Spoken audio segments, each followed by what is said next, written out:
Attorney, hindi po binibigyan ng employer ang service charge na kinikita namin bilang mga waiter.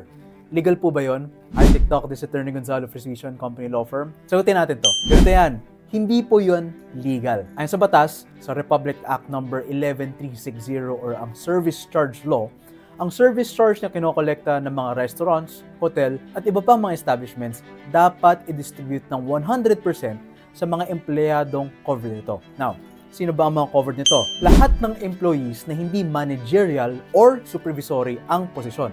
Sa madaling salita, lahat ng rank and file employees. Regular itong nabibigay sa mga covered na empleyado kasama na ang mga waiter.